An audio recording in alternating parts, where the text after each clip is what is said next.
Isa sa pinakamatunog at talagang pinag-uusapan sa Philippine boxing, itong si Janriel Casimero ng Ormoc City, binansagang Cuadro Alas na 3 Division World Champion na hindi pa natatalo mula noong 2018. Mula nang nabigo ang laban ni Casimero kontra kay Naoya Inoue at Paul Butler at binawi ang WBO belt ni Cuadro Alas. Dahil sa pangyayaring ito, maraming mga Pinoy na nagsasabi na babagsak na ang karera ni Casimero, lalo na ang mga Pinoy na gustong hilain pababa si Cuadro Alas. Ngunit may isang matapang na Hapon na laging naghamon kay Casimero mga tol at handang papatulugin daw itong si Cuadro Alas sa kanilang paghaharap.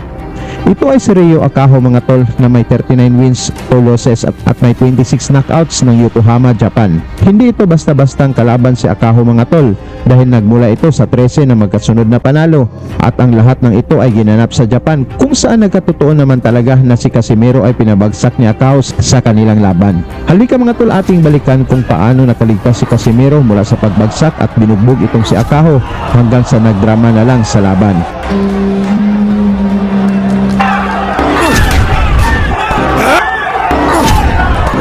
Sa laban na ito, si Casimero ay may 32 wins, 4 losses na may 21 knockouts versus kay Akaho na may 39 wins, 2 losses na may 26 knockouts na naganap sa harap ng mga Korean fans sa Incheon, Korea. Sa mga gustong pumalpak mga tol, nirekomenda po ng inyong lingkod ang legit na betting site, ang 1xBet. May 5,000 bonus agad sa una nyong deposito.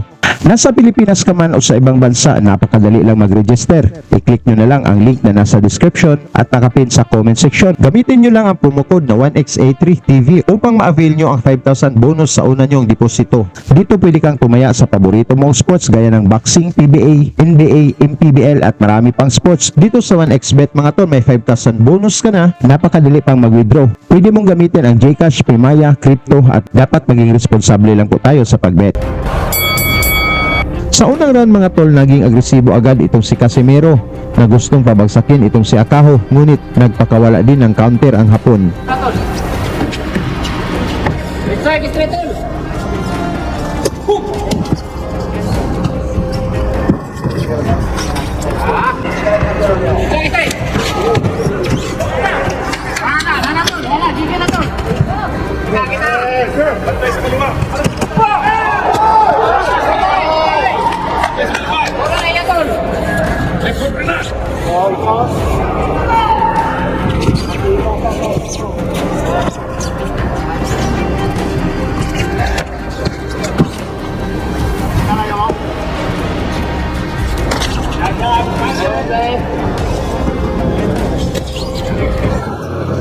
Naghihiyawan na itong mga Pinoy fans ni Casimero na nag-aabang kung paano tatapusin ni Cuadro Alas itong maangas na Hapon, ngunit maingat at gumaganti din itong si Akaho.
Tol, kita. Relax lang, Tol. Relax lang.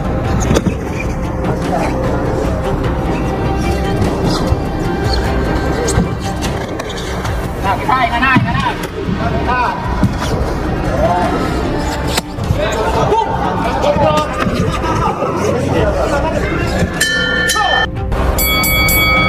Sa ikalawang round mga tol, gigil na talaga itong si Casimero na tapusin ng maaga ang laban, kaya nilusob na nito si Akaho.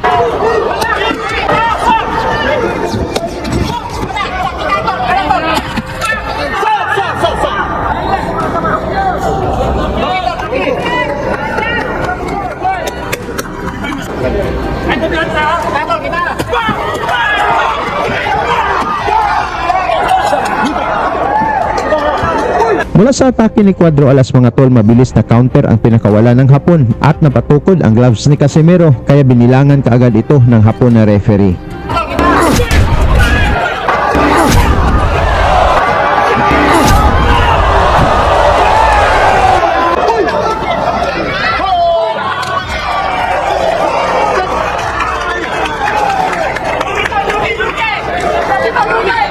Dahil sa pagbagsak naging galit na tumayo itong si Casimero mga tol, pinaulanan kaagad ng suntok itong si Akaho at talagang hirap itong depensahan.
Mula sa mga malalakas na pinakawala ni Casimero, umawat itong referee Hapon at nagbigay ng warning kay Casimero na iwasan na makatama sa batok.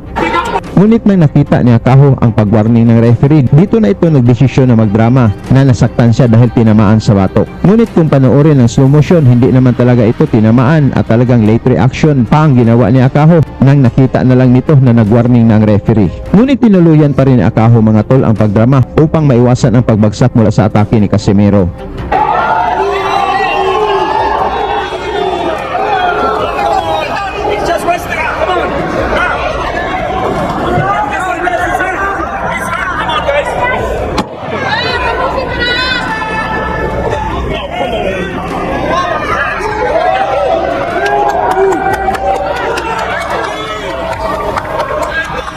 At talagang todo suporta dito ang referee Hapon na nagbigay pa ng upuan kaya nauwi na sa no contest ang laban.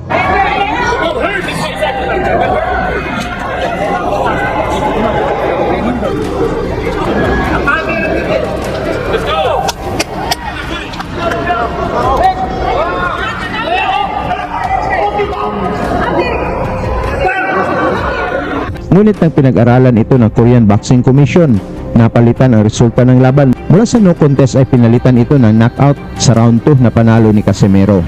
Ngunit mula dito, nagsuri naman si Akaho mga tol at inamin nito na sumakit daw ang kanyang ulo at hindi niya alam kung saan siya tinamaan kaya hindi na ito tumuloy sa laban. At tinanggap naman ito ni Casimero mga tol. Salamat sa inyong suporta hanggang sa sunod nating uploads. Lagi niyong sundan, huwag magpapahuli. Pag-usapan ni bakbakan, balita niya at laban. Mga Pinoy na di nagpapagapi. Salamat sa mga suporta na lagi nandyan.